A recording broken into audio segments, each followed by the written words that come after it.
Welcome to another exciting episode of Musa and Show. Here is what we have today. Sanibona, namuhla ngifisa sikhulume nge-ANC. Sigcine kudala ukukhuluma nge-ANC. Ngiyacabanga ukuthi isizathu salokho into eke yatrenda kakhulu kulamaviki adlule i-MK Party. Sanaka yona ke sangabe sisakunako okunye. Kodwa namuhla sifuna sikhulume nge-ANC. Sizokhumbula ukuthi ngomhla ka-29 May 2024 kube khona ama-elections, national elections, lapho i-ANC engenzanga kahle khona.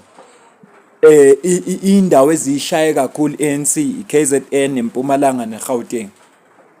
Uyaseke iANC behlangana NEC yayisithi cha kufanele ku-strategize manje kuzwe nama plan ukuthi kwenziwa kanjani ukuze le ndawo baziwine back le ndawo lezi ezu3 kodwa ifocus yabo kakhulu manje iGauteng neKZN ngoba bafuna ukuziwina back lezo ndawo lezo.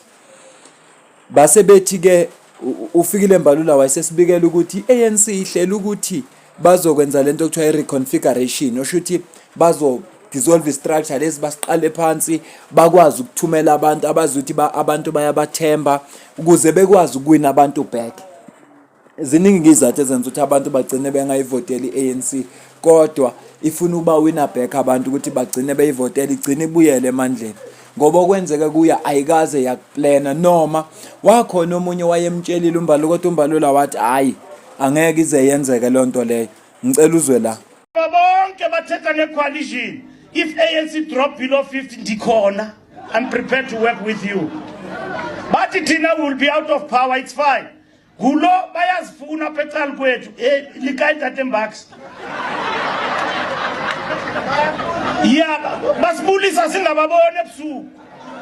Bathi lento siyakuyo icoalition. Akho coalition izakwenza ngapha sithi chithani lo manje akho nkukhu izawuxhelwa. Uyabona uMbax ngendlela ezethemba ngayo futhi eyethemba iANC wayengayitshela ukuthi kuzoba necoalition kodwa namhlanje bakwi-coalition bakulento ekuthiwa iGNU ngoba khona wayebatshelile base bethi ke ngoba abafuni ukuhlala kulento ekuthiwa iGNU isikhathi eside baplanela ukuthi ngo-2026 iANC yenze kahle kuma-local elections baplanela ukuthi ngo-2029 ANC ibuyele iwin izophuma kwi-coalition izophatha yona nje iphathe yona ngokuzimela. Isona sizathu ke lesi senza ukuthi kube nale nguquko lezi ezizoba khona kodwa uMbalula wayeqale wayibikezela lento ukuthi izoba khona. Zwana la. We presented two options. At the end we came up with this particular outcome of reconfiguration, guided by the set principles. Within a week, meaning from today up until Sunday, we will meet the officials, give details of reconfiguration, and then thereafter we'll go to the NWC, which will be on Monday, this coming Monday, and thereafter we will deploy NEC members to all the regions in the two provinces to explain and to present a decision on reconfiguration, how the provinces are reconfigured. Now, I wish to say to everybody, including ANC members, they must wait for reconfiguration to be finalized as agreed by the NEC, and then we'll present to the structures of the organization next week. During the week, from Tuesday upwards, we will be on the ground. We'll start first with the PECs and all of that. I will write to them today to inform them also about this decision. Nakho ke la isuka khona ke lento ukuthi kugcine kunale reconfiguration okuzokhulunywa ngayo. Le ngifisa ukuyicaphuna ngoba ngizwile ukuthi iANC sizokwenza media briefing la izosipha khona ama details aphelele. Manje ngithi asingalindi size sithole leyo media briefing. Lokho esesikutholile asikushare ngoba phela akufihliwe ayizange kufihle iANC suke sakuhlela ukuthi izokwenza. Ngidlalile ivideo yokuqala ukuthi babe batshelile ngecoalition bangalalela ngayidlala ivideo yesibili la uMbalula ayichaza khona ukuthi ufuna ukwachaza ngisho amalunga nje ordinary we ANC ukuthi azi ukuthi kuzoba khona into enje. manga ukwenzeka kushintshwa abantu lapha umunye obumazi ukuthi usendaweni ethize seshintshwa hayi ngoba ezondo hayi ngoba kwenzani kodwa into ethema behlala kwi-meeting babonisana ukuthi cha kufuneka kulungiswe la ngoba ekugcineni kosuku ufuna kwenziwe noma yini ezothatha i-political party ise phambili. Ilokho ke njengoba ubona nje njoba ibikezelile ukuthi sesifikile ke leso sikhathi sebeyenzile ngempela ke reconfiguration babethe into ezoba guide ukuze benze yonke lento ihambe kahle i-constitution ye-ANC. Wayisho njalo uMbalula mongabe uzwile nje lapha ekuqaleni ushilo wathi kuyonke lento le bazobe beguidwa i-constitution ye-ANC. Ngifisa ukucaphuna political analyst okusamukelo Maseko achaza into ezimbalwa ebese singena ukuthi benze njani eKZN benze njani eGauteng sivala ivideo. Kodwa nje ngifisa ukuthi sithi siyivala imivideo wonke amaphuzu abalekile sibe sesiwakhavile. And if you look at the ANC constitution, particularly clause 12 subsection 12.2.4, it speaks about the suspension of a structure for 6 months, and it speaks about a disbandment. There's nothing about reconfiguration. But in ANC terms, to reconfigure, you have to disband first. So in essence, it is a disbandment. The provincial structure of KwaZulu-Natal and of Gauteng has effectively been disbanded and has been reconfigured. So it's disbandment and reconfiguration in essence, because you can't just shift around a TK Ngiza who's been elected as provincial secretary of Gauteng by branches of the party at their provincial conference without effectively disbanding the structure first, because you can't just chop and change after branches have elected unless you disband first and then you reconfigure. So they have disbanded these two particular structures and then they've reconfigured them. Those members of the PEC who were there, the additionals, they may still keep all of them in order not to divide the organization, but they may then add more people to the structure in additional members. For instance, if you go to Gauteng, the structure in Gauteng is bloated now in the terms of ANC officials provincially. Since it's not an elected structure anymore, you can chop and change and move around as much as you want. Hence, you've got two conveners, Amos Masondo and Panyaza Lusufi, who are the two conveners of Gauteng. Then you've got Nomanto Raluhu Konkomo, who is the deputy convener of the province. Then you go down, cascading it down. And that's how the structure in Gauteng has effectively been bloated in order not to deal with Panyaza Lesufi, because it will seem like it's a witch hunt against Panyaza Lesufi. Knowing the crowd appeal and the electorate appeal, he as an individual has on the electorate in Gauteng and broadly in South Africa with the type of politics he has displayed, that many people are seemingly falling in love with his politics. So help us. Lana ke uSamke Maseko yasichazela ukuthi iANC ngokwe constitution yayo ayinayo i-reconfiguration. Into efuneka bayenze ukuthi basibulala istructure bese basiqala phansi.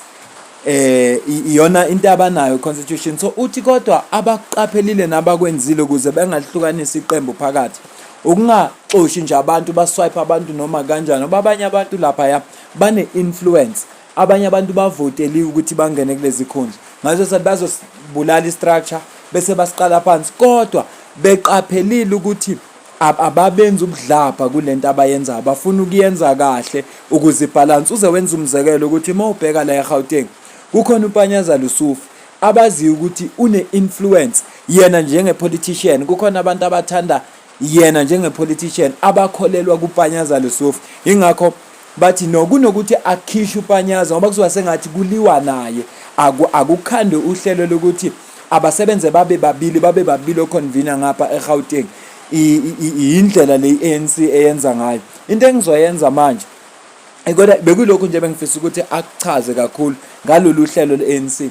Njengoba ngishilo kwasekuqaleni ukuthi siyazi ukuthi kuza i-press briefing lapho khona mhlawumbe uMbalula uyena ozokhuluma, uyena ojwayele ukukhuluma njengo-SG ozokwazi ukusichazela yonke into, asipha ama-details aphelele ukuthi usibanibani uyakuphi, usibanibani uyakuphi. Kodwa kule information esinayo sizoshare ukuthi eGauteng bashintshe lokhu bashintsha lokhu, usibani bamkhiphile la bambeka la, KZN benze kanje benza kanje. Yilokho nje kuphela engifisa ukuthi sicaphune manje. Emveni kwalapho ke bese siyivala ivideo. Njoba ngishilo ukuthi ivideo yethu ayikwazi ukuphelela manje ngoba sisazothola imininingane egcwele uma sebenza press briefing. Lokho esinakho kuseyokokuqala, so akangenwa ukuthi bajule nayo, nanokuthi mhlawumbe yini ebamotivate ukuthi baze bagcine bethathele inqomo abazithathile. Abakasichazeli into enjalo, kodwa into ebalekile ukuthi lento yenzeka, ngifisa ukuthi ube sesithombeni, ube nolwazi, wazi ukuthi kwenzakalani kwi-ANC. Uma ngabe umuntu oyivotelayo, uma ngabe umuntu olandela ipolitiki, wazi nje ukuthi yini eyenzakalayo ku-ANC njengoba bethi ba-reconfigure bona i-political party yabo, njengoba inhloso yabo kungukuthi i-ANC ibuyele emandleni lawe binawo. So njengoba befuna ukulungisa befaka labantu, bafaka abantu abazi ukuthi bazosebenza, bayipush iphathi, bayibeke esigabeni nasezingeni lela abafuna ukuthi boniye kulo. So the strategy lesinabo ababona ukuthi sobasebenzela kuyinguquko nje abazenzile. Ubheka imtolo eKZN noTK Ncinza babakhiphile. Anginalwazi ukuthi baba replace ngobani, kodwa ngizwe njengoba ngisho nje ukuthi sothi mase sithole ulwazi oluphelele bese sikhuluma ngakho. Bese ke eKZN bafaka uMike Mabuyakhulu ukuthi uzoba ucoordinator, babuyisa ubaba uJeff Radebe ukuthi abe uconvener waseKZN. eGauteng base bethi abo convener bazoba babili, bayosebenza ngokubambisana. uPanyaza Lusufi uzoba i-co-convener kanye noAmos Masondo. Base bebuyisa uHope Papo oyena ozoba i-coordinator. Ilezi nguquka abazenzile. Asicaphuna umtolo siza ukuthi utheni yena mangabe kukhulunywa naye emveni kwalesinqumo. Ngihluphi mina. Noma usu-reconfigured. Do you accept this reconfiguration? Yeah. It's part of the organizational discipline. We have to carry the decisions of the National Executive Committee because the ANC Constitution bestowed powers to the NEC, especially on 12, that it must give directions and instructions to the lower structures. And then once that happens, it invokes Rule 19 of the ANC Constitution in terms of the PC to carry instructions and directives of the National Executive Committee. Then if you're in the PC, if you miss those basic, it means for the first place we're not supposed to be in the PC. Mike Mabuyakhulu, Jeff Radebe, Nomusa Dube Ngube, who is in? So are those the names? You are not the Deputy Secretary General. It's only the Deputy Secretary General Longbola who's here to communicate. Not what you say, but what the outcome of the NWC is. You can't confirm nor deny. We can confirm that she's here. Okay, those are the names. Siyabonga. Njengobuzwa ke lana bekhuluma nabezindaba beENCA bechaza ukuthi cha ngempela ba reconfigured ikakhulukazi umtolo uthi kodwa uyasemukela lesinqumo ngoba iconstitution ye-ANC inikeza iMEC amandla ukuthi uma ngabe ibonta akuhambi kahle ingenelele kuma lower structures. Uma bona bebona ukuthi ababa reconfigure ukuze lonto izosiza iqembu bekugcineni kosuku yonke lento yenziwa yenzela ukuthi ANC ye phambili kulungile bayakwemukela lokho. Uzuyabuza lothi imapha amanye amagama akhona usethi cha akafuni ukuchaza into eningi kodwa njengakusho ukuthi bakhona abantu okuyibona abazokhuluma lolu daba bachaza ukuthi ubani uzokwenzani nini nobani kanjani.